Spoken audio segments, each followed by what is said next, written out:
Your brother and Emma need the space more than you do, Alice.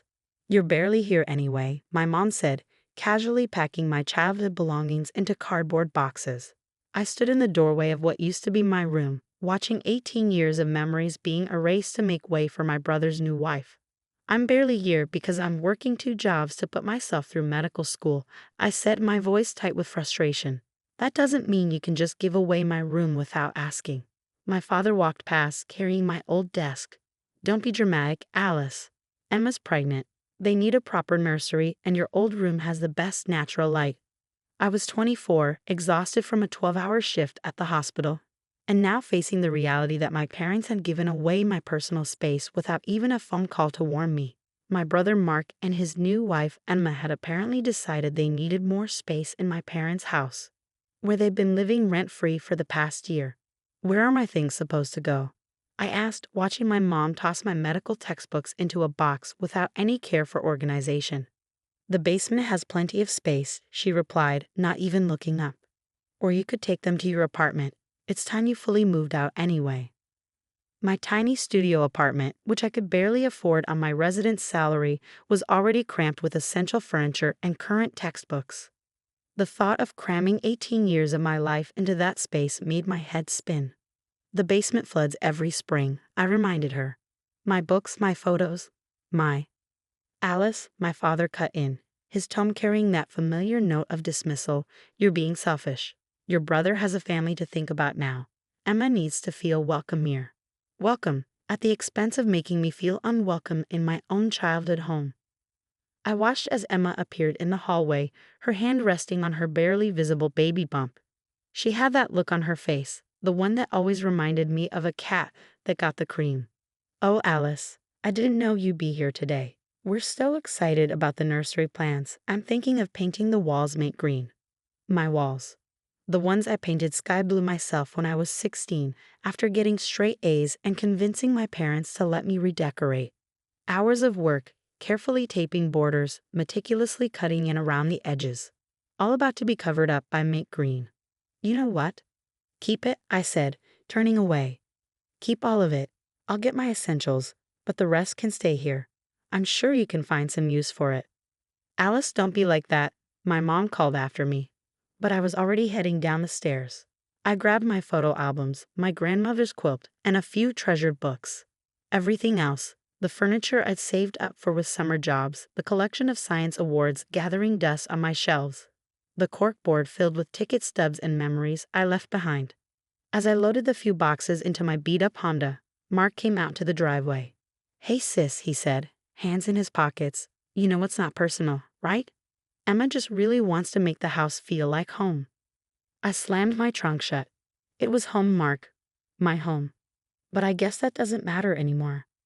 Come on, you're never even here. You're always at the hospital or studying. What difference does it make? I looked at my older brother, the golden child who dropped out of college, worked odd jobs, and somehow still managed to be my parents' pride and joy. Now he had a pregnant wife, and suddenly my space, my history, my place in the family home was expendable. You're right, I said finally. What difference does it make? Good luck with the nursery. That night, in my small apartment, I sorted through the boxes I'd salvaged. Photos of school achievements my parents had forgotten about, academic awards they barely acknowledged, memories of working hard while Mark got by on charm and excuses. My phone buzzed. A text from Emma. Found some old papers in the desk drawer. Oak to throw them out, making room for baby stuff. I didn't reply. Those old papers were probably my research notes, carefully organized and safe for reference. But it didn't matter now. None of it did. I made a decision that night, surrounded by the fragments of my childhood. I would focus on my career, on building my own life, on creating spaces that were truly mine.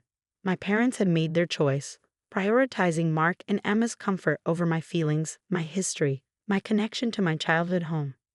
Little did they know, this decision would come back to haunt them in ways they never expected. Because while they were busy making room for Emma's mint green nursery, I was laying the groundwork for a future that would force them to face the consequences of their choices. I picked up my phone and made a call to my financial advisor. Remember that investment opportunity you mentioned? I'm in. Use everything I've saved. Sometimes the best revenge isn't about getting even. It's about getting ahead, and I was just getting started. 5 years passed quickly. I completed my residency, became a successful pediatric surgeon, and invested wisely in real estate. My tiny studio apartment was replaced by a stunning penthouse overlooking the city. The scared, hurt girl who'd watched her belongings being packed away had transformed into a woman who'd built her own empire. I rarely visited my parents' house. The few times I did, Emma had completely transformed my old room into a shrine to her perfect motherhood, with professional photos of her and my brother's kids covering my old sky blue walls. My medical school acceptance letter, which I'd left pinned to the corkboard, had long since disappeared. Then came the call that changed everything. "Alice, honey," my mom's voice wavered on the phone. "We need to talk to you about something important." I was in my home office, reviewing patient files when they arrived. My parents looked older, worn down. My father, once proud and dismissive, couldn't quite meet my eyes. "The bank is foreclosing on the house," he finally said, staring into his untouched coffee. "Mark's business venture. It didn't work out." I raised an eyebrow. "The food truck enterprise?" "He invested everything," my mom jumped in. "Our savings, our retirement fund. Emma's parents helped too, but he lost it all." I finished for her. The irony wasn't lost on me. My reliable, sensible career choice had once been deemed less impressive than Mark's entrepreneurial spirit. "We need a place to stay," my father said quietly, "just until we figure things out. Mark and Emma are moving in with her parents, but they don't have room for us." I looked around my penthouse with its 3 spare bedrooms and state-of-the-art everything. The home I built while they were busy enabling Mark's latest schemes. "What about my old room?" I asked, unable to resist. "The one with the best natural light." My mother flinched. "Emma's using it as a homeschool space for the kids now. We couldn't possibly." "Of course not," I said smoothly. "We wouldn't want to disrupt their lives, would we?" The silence that followed was heavy with unspoken understanding. They remembered. They remembered every dismissal, every time they'd chosen Mark's comfort over my stability. "Alice," my father began, "we know we haven't always been fair to you." "Fair?" I laughed softly. "You packed up my life without warning. You dismissed every achievement because it didn't fit your idea of success. And now you're here, not because you've realized your mistakes, but because you need something from me." "We were wrong," my mother whispered, tears forming in her eyes. "We see that now. The way you've built your life, how hard you've worked. While Mark lived rent-free in your house, draining your savings with one failed venture after another," I added. My father's face reddened.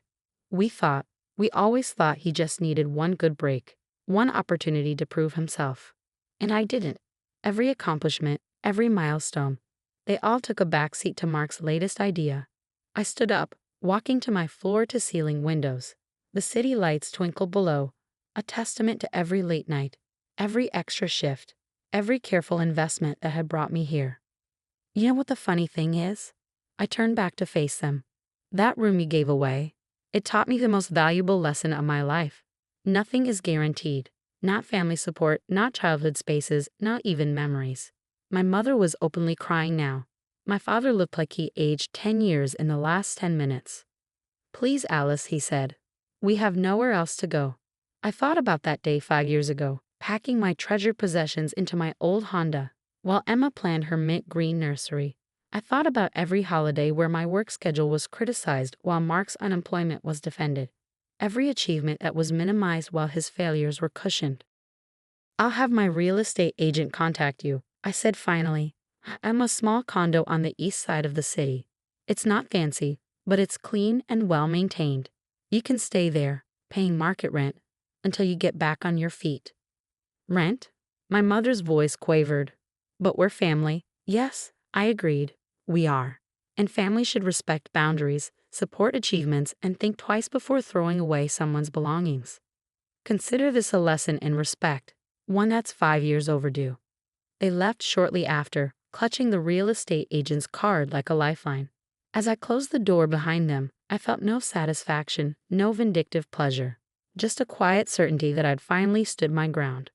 My phone buzzed. A text from Emma. "Heard you're helping the parents. Any chance you could look at another investment opportunity for Mark? He has this great idea." I blocked her number without replying. Some lessons, it seemed, still needed to be learned. 6 months later, I stood in front of my old house. The foreclosure was final, and the property was up for auction. Through my real estate connections, I've learned the asking price was well below market value. The bank wanted a quick sale. My parents had settled into the condo I provided, finally learning to live within their means. They paid their rent on time, and slowly our relationship began to shift. Without Mark and Emma's constant presence, they started seeing me, really seeing me, for the first time in years. I made my decision standing there on the familiar driveway. "I'll take it," I told my agent that afternoon. "Make the offer." 2 weeks later, I had the keys to my childhood home.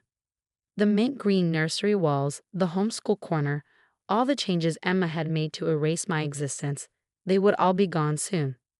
I hired contractors immediately. The house needed work, not just cosmetic changes, but structural repairs that had been ignored during Mark and Emma's rent-free residence. As I walked through each room with the renovation team, I found pieces of my past that had been carelessly stuffed into corners: old science fair ribbons, photographs, even my medical school acceptance letter, crumpled at the bottom of a box in the basement. One Sunday morning, as I supervised the renovations, a familiar car pulled into the driveway. Emma stepped out, her face a mask of indignation. "You bought our house," she demanded, marching up to me. "How could you? We were planning to figure something out, maybe get a loan." "This was never your house, Emma," I replied calmly. "You were guests here, even if you never acted like it." "But the children's memories, they're home." "Like my memories?" I cut her off. "The ones you packed away and destroyed without a second thought. Funny how memories matter when they're yours." She took a step back, finally seeing me not as Mark's quiet sister who could be pushed aside, but as someone who had taken control of her own story. "What are you going to do with it?" she asked, her voice smaller now. I smiled. "I'm turning it into a transition home for medical students and residents who need affordable housing during their training. People who work hard, who sacrifice, who deserve a place that respects their journey." Emma's face fell. She probably expected me to offer them another chance, another handout. Instead, I was creating something meaningful, turning a space that had been taken from me into a haven for others like me. "Mark could manage it for you," she suggested quickly. "He needs a new project, and—" "No," I said firmly, "Mark needs to learn the same lesson you all did. Success isn't about getting chances handed to you. It's about earning them." After Emma left, I called my parents. To my surprise, they answered on the first ring. "We heard you bought the house," my mother said quietly. "Yes," I replied, waiting for the guilt trip, the emotional manipulation they perfected over the years.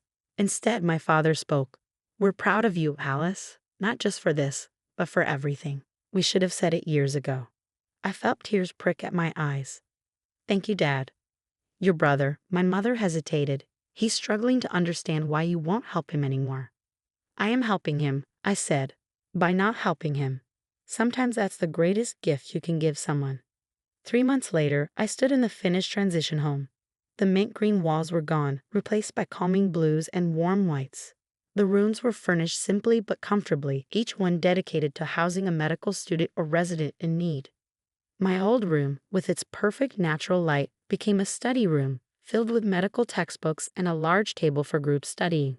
On one wall, I hung my framed medical school acceptance letter, alongside my current surgical credentials. My parents came to the opening ceremony. They changed over the past months, growing more independent, more aware of their past mistakes.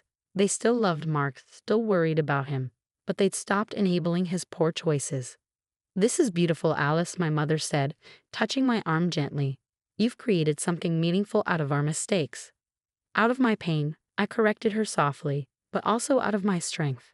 The first residents moved in the following week. Young medical students, their eyes bright with determination, their futures full of possibility. In them, I saw echoes of myself: the dedicated student, the hard worker, the dreamer who refused to give up. Emma sent one last text before I blocked her number permanently. "You think you're better than us, turning our home into your charity project." I didn't bother responding. She still didn't understand. This wasn't about being better than them. It was about being better than the person they tried to make me become. Sometimes the best revenge isn't about getting even. It's about creating something beautiful from something painful. It's about turning wounds into wisdom and hurt into hope. And as I watched the young residents make this space their temporary home, I knew I'd done exactly that.